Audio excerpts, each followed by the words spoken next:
시청자 여러분 안녕하십니까? 삼성전자가 30만 원 문턱에서 다시 중요한 갈림길에 섰습니다. 좋은 뉴스는 계속 이어지고 있습니다. 삼성전자 노사 리스크는 급적 타결 흐름으로 넘어갔고 엔비디아 실적 역시 AI 수요가 여전히 살아있다는 신호를 줬습니다. HBM, 블랙웰, 루빈, AI 데이터 센터까지 반도체 시장을 둘러싼 재료는 여전히 강합니다. 하지만 정작 삼성전자는 30만 원 근처에서 곧바로 치고 올라가기보다 한 차례 숨을 고르는 흐름을 보이고 있습니다. 그런데요, 이 흐름을 단순히 못 뚫었으니 끝났다, 이렇게 보면 너무 빠릅니다. 지금 삼성전자는 끝난 자리가 아니라 다음 주 화요일과 수요일을 앞두고 힘을 모으는 자리일 수 있습니다. 오늘은 삼성전자가 30만 원을 다시 돌파할 수 있는지 아니면 차익 실현 구간으로 밀릴 수 있는지 외국인 수급과 거래량을 중심으로 짚어보겠습니다. 먼저 오늘 금요일 흐름부터 봐야 합니다. 금요일은 원래 시장에서 조금 다르게 해석해야 하는 날입니다. 특히 삼성전자처럼 짧은 기간에 강하게 올라온 종목은 금요일에 차익 실현이 나올 가능성이 큽니다. 주말을 앞두고 큰 돈도 일부 리스크를 줄이려 하고 개인 투자자들도 비슷한 생각을 합니다. 주말 동안 무슨 뉴스가 나올지 모르니 일단 조금 덜어놓고 볼까? 이런 심리가 생기는 겁니다. 그래서 삼성전자가 30만 원 근처에서 바로 돌파하지 못하고 쉬었다고 해서 그걸 무조건 나쁘게만 볼 필요는 없습니다. 중요한 건 빠졌느냐 안 빠졌느냐가 아닙니다. 어디서 버티고 있는지, 누가 팔고 누가 받고 있는지, 거래량이 어떻게 나오는지를 봐야 합니다. 삼성전자는 최근 신고점 부근까지 올라온 뒤 30만 원 근처에서 숨을 고르고 있습니다.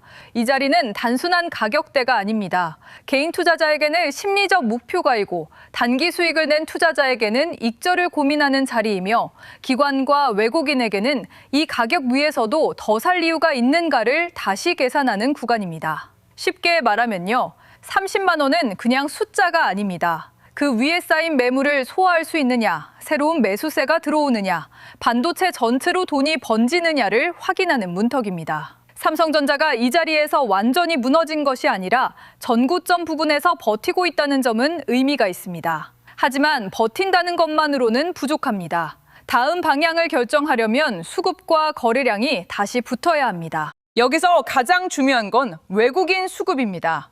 많은 투자자들이 주가만 봅니다. 올랐는지 빠졌는지 30만 원을 뚫었는지 못 뚫었는지만 보는 겁니다. 하지만 진짜 중요한 건 그 가격을 누가 만들었느냐입니다. 같은 상승이라도 개인들이 급하게 따라붙어서 만든 상승과 외국인이 대량으로 들어오면서 만든 상승은 완전히 다릅니다. 겉으로는 둘 다 빨간불입니다. 하지만 속은 다릅니다. 개인 수급만으로 올라간 상승은 조금만 흔들려도 쉽게 무너질 수 있습니다. 개인 투자자들은 대부분 기준보다 감정으로 움직이는 경우가 많기 때문입니다. 조금 오르면 놓칠까 봐 사고, 조금 빠지면 끝난 것 같아서 번집니다. 그래서 개인 매수만으로 만들어진 상승은 위에서 매물이 나오면 버티는 힘이 약할 수 있습니다. 반대로 외국인이 들어오는 상승은 다르게 봐야 합니다.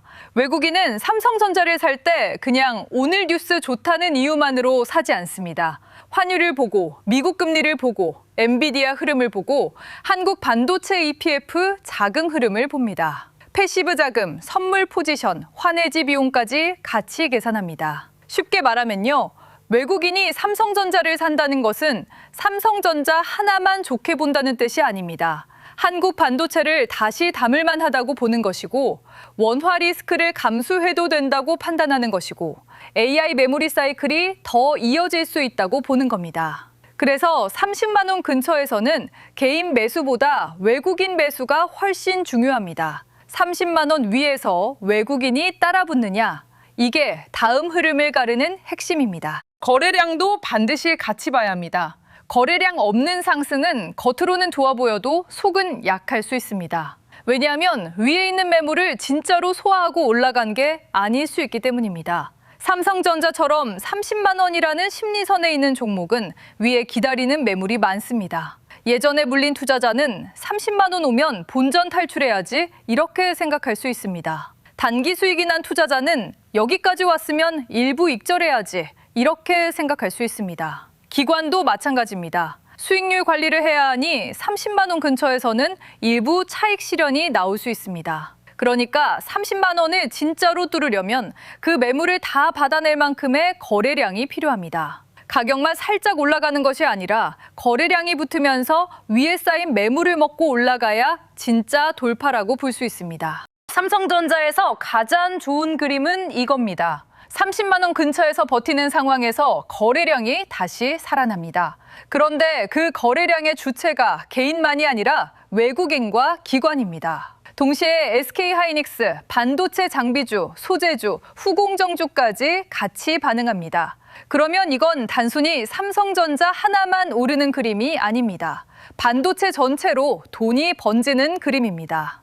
이때 시장은 이렇게 해석하기 시작합니다. 이건 삼성전자 단기 반등이 아니라 반도체 쪽으로 다시 돈이 들어오는 흐름일 수 있다.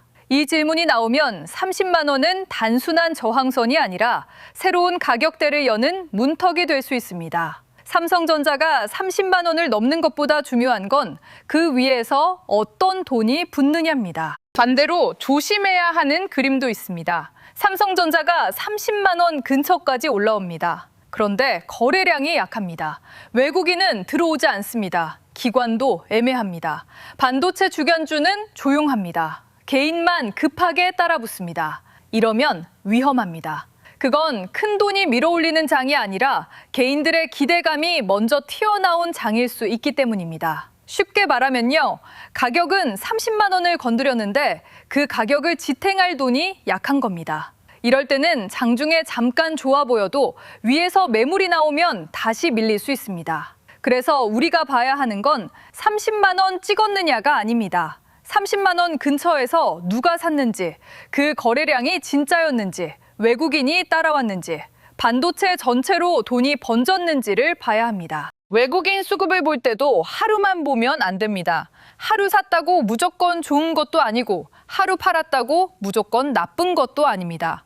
큰 돈은 한 번에 다 들어오지 않습니다. 특히 삼성전자 같은 대형주는 하루에 모든 포지션을 만들 수 없습니다. 며칠에 걸쳐 나누어 들어오고 때로는 장 초반에 팔아놓고 장 후반에 다시 담기도 합니다. 현물은 파는데 선물에서는 다른 포지션을 잡는 경우도 있습니다.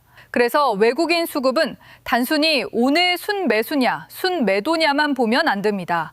며칠 연속 흐름인지, 장중에 매도에서 매수로 바뀌는지, 현물과 선물이 같은 방향인지, 프로그램 매수가 붙는지, 환율 흐름이 도와주는지를 같이 봐야 합니다. 이걸 봐야 외국인이 삼성전자를 다시 담는 것인지 아니면 단기적으로 흔들면서 물량을 조절하는 것인지 구분할 수 있습니다. 그래서 오늘 금요일 흐름을 무조건 나쁘게 볼 필요는 없습니다. 오늘은 숨고르기일 수 있습니다. 끝났다는 뜻이 아니라 다음 방향을 정하기 전에 매물을 소화하는 과정일 수 있습니다. 이번 주 흐름은 요일 구조까지 같이 봐야 합니다. 보통 시장은 금요일에 숨을 고르고 월요일에 간을 본 뒤 화요일부터 방향이 나오는 경우가 있습니다.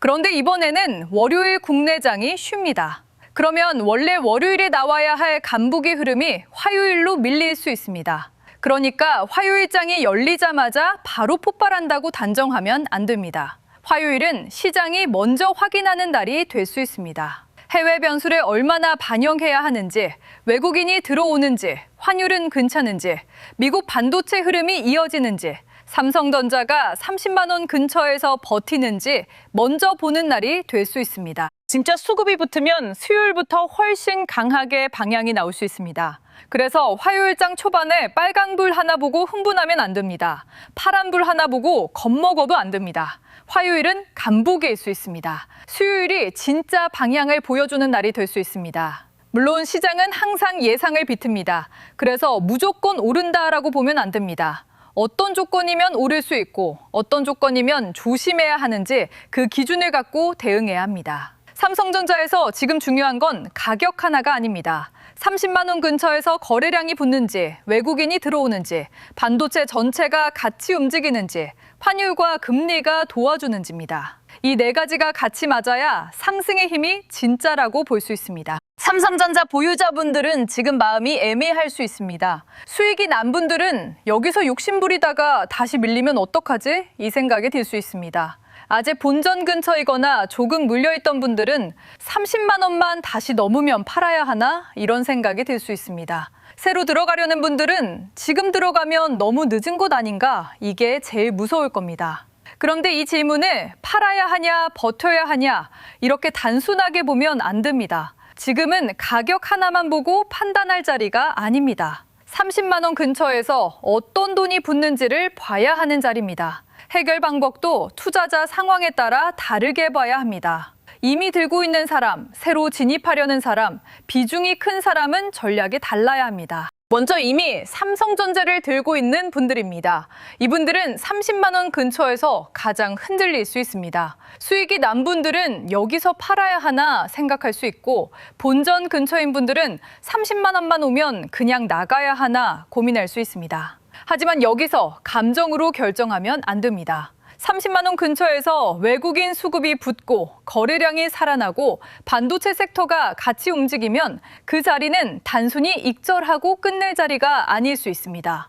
그때는 일부만 덜어내고 나머지는 흐름을 보면서 가져가는 방식이 더 현실적입니다. 반대로 30만 원 근처까지 올라오는데 외국인은 들어오지 않고 거래량도 약하고 하이닉스나 장비주, 소재주가 같이 움직이지 않는다면 그때는 욕심을 줄여야 합니다. 그 자리는 돌파가 아니라 한 번 더 매물을 맞는 자리일 수 있습니다. 두 번째는 새로 들어가려는 분들입니다. 이분들이 가장 위험합니다. 지금 같은 자리에서는 뉴스만 보고 늦게 따라붙기 쉽습니다. 삼성전자 30만 원 간다더라? 신고점 뚫는다더라, 엔비디아 좋다더라. 이런 말 듣고 들어가면 보통 제일 뜨거운 자리에서 사게 됩니다. 그래서 신규 진입은 화요일장 시작하자마자 급하게 따라가는 게 아니라 30만 원 근처에서 밀리지 않는지, 외국인 수급이 들어오는지, 거래량이 붙는지, 반도체 섹터가 같이 움직이는지 확인하고 들어가도 늦지 않습니다. 진짜 강한 장이면 하루만 움직이고 끝나지 않습니다. 오히려 확인하고 들어가는 것이 감정으로 쫓아가는 것보다 훨씬 안전합니다. 지금은 빠르게 사는 것보다 틀리지 않는 자리를 고르는 것이 더 중요합니다. 세 번째는 비중이 큰 분들입니다. 이분들은 더 냉정해야 합니다. 삼성전자가 아무리 좋아 보여도 내 계좌에서 비중이 너무 크면 장중에 1, 2%만 흔들려도 멘탈이 흔들립니다. 그러면 좋은 분석을 해놓고도 결국 감정으로 팔게 됩니다. 그래서 비중이 큰 분들은 30만 원 근처에서 무조건 버틴다, 무조건 판다 이렇게 보면 안 됩니다. 일부는 수익을 잠깐 잠그고 나머지는 외국인 수급과 거래량을 보면서 따라가는 방식이 현실적입니다. 쉽게 말하면요, 전체를 한 번에 마치려고 하지 말고 계좌가 흔들리지 않게 나눠서 보는 겁니다. 이게 훨씬 오래가는 방식입니다. 삼성전자처럼 큰 종목은 하루 한 번의 판단보다 구간별 대응이 중요합니다. 삼성전자에서 지금 핵심은 분명합니다. 30만 원을 뚫으면 좋은 게 아닙니다. 30만 원 위에서 버틸 돈이 붙어야 좋은 겁니다. 그 돈이 외국인인지, 기관인지, 프로그램 매수인지, 반도체 섹터 전체로 번지는 돈인지 확인해야 합니다. 화요일은 간보기일 수 있습니다. 수요일이 진짜 방향을 보여줄 수 있습니다. 이미 들고 있다면 30만 원 근처에서 누가 사는지 보고 판단해야 합니다. 새로 들어가려는 분들은 장 초반 흥분해서 따라붙지 말고 외국인 수급과 거래량을 확인해야 합니다. 비중이 큰 분들은 욕심보다 계좌 안정이 먼저입니다. 주식에서 중요한 건 고점과 저점을 정확히 맞히는 게 아닙니다. 내가 흔들리지 않을 기준을 미리 정해두는 겁니다. 그리고 오늘 여기서 중요한 건 삼성전자가 30만 원을 찍었느냐가 아닙니다. 30만 원 위에서 누가 사고 그 거래량이 진짜인지 그 돈이 어디까지 번지는지를 봐야 합니다. 시장은 늘 순서가 있습니다. 돈은 아무데나 막 들어가지 않습니다. 먼저 가장 큰 명분이 있는 곳으로 들어갑니다. 지금 시장에서는 그 출발점이 반도체입니다. AI 서버, HBM, 데이터 센터, 전력 수요까지 연결되면서 반도체가 먼저 시장의 중심에 섰고 그 다음 돈은 전력 인프라, 증권, 금융, 자동차, 조선, 엔진, 저평가 대형주 쪽으로 천천히 번지고 있습니다. 이걸 순환매라고 합니다. 그냥 종목이 돌아가며 오르는 게 아닙니다. 큰 돈이 한 섹터에서 방향을 확인한 뒤 다음 저평가 구간으로 이동하는 과정입니다. 우리 같은 개인 투자자분들이 이런 장에서 제일 많이 당하는 패턴이 있습니다. 처음엔 무서워서 못 삽니다. 조금 오르면 너무 오른 거 아니야? 하면서 또 못 삽니다. 그러다가 주변에서 수익 인증이 나오고 커뮤니티에 돈 벌었다는 글이 쏟아지고 유튜브마다 이제 시작입니다 라는 말이 나오면 그제야 들어갑니다. 그런데 그 자리가 보통 가장 뜨거운 자리입니다. 이미 돈이 한 번 지나간 자리라는 겁니다. 그러니까 우리는 이미 돈이 지나간 자리를 쫓아가는 게 아니라 다음에 돈이 갈 길목을 봐야 합니다. 삼성전자에서 시작된 돈이 HBM으로 가는지, 장비와 소재로 가는지, 전력 인프라와 조선 엔진으로 번지는지 이 흐름을 봐야 합니다. 그래서 제가 준비한 자료가 코스피 8,000의 시대, 돈의 흐름을 읽는 법입니다. 이건 단순히 요즘 뜨는 종목 몇 개 정리한 자료가 아닙니다. 지금 시장에서 돈이 어떤 순서로 움직이는지, 삼성전자 다음에 왜 HBM 밸류체인과 전력 인프라를 봐야 하는지, 증권과 금융은 어떤 조건에서 움직이는지, 조선과 엔진은 어떤 흐름에서 같이 봐야 하는지, 저평가 대형주는 언제 다시 수급이 들어오는지 한 번에 볼 수 있게 정리한 자료입니다. 그리고 함께 준비한 게 AI 주식 보조지표 템플릿입니다. 실제 차트 위에서 매수 구간, 매도 구간, 관심 구간을 직관적으로 볼 수 있게 만든 실전용 도구입니다. 차트가 어려운 분들도 걱정하지 않으셔도 됩니다. 지표만 드리는 게 아니라 지표 사용 설명서까지 같이 준비했습니다. 어떤 신호에서 진입을 봐야 하는지, 어떤 구간에서는 기다려야 하는지, 손절과 익절 기준은 어떻게 잡아야 하는지, 매매가 끝난 뒤에는 어떻게 기록하고 복귀해야 하는지까지 쉽게 정리해뒀습니다. 이번에는 전자책과 보조지표만 드리는 게 아닙니다. 시장 흐름을 한눈에 보는 시장 모니터링 대시보드, AI 기준으로 종목을 걸러보는 AI 종목 스크리닝 리스트, 매매 전에 확인하는 투자 체크리스트와 원칙 카드, 섹터별 자금 흐름을 정리한 섹터 테마 분석 리포트, 그리고 실전 매매 기록 템플릿까지 준비했습니다. 받는 방법은 어렵지 않습니다. 영상 아래 구독과 좋아요 눌러주시고 댓글창에 구독 완료라고 남겨주세요. 그리고 영상 하단 설명란 링크로 신청해 주시면 됩니다. 사칭이나 유료 리딩방 유도는 꼭 조심하시고요. 화요일은 간부기일 수 있습니다. 수요일이 진짜 방향을 보여주는 날이 될 수 있습니다. 삼성전자가 30만 원을 뚫느냐보다 그 가격 위에서 버틸 돈이 붙는지 보셔야 합니다. 뉴스 제목이 아니라 돈의 흐름을 보셔야 합니다. 오늘 영상은 여기서 마치겠습니다. 시청해 주셔서 감사합니다.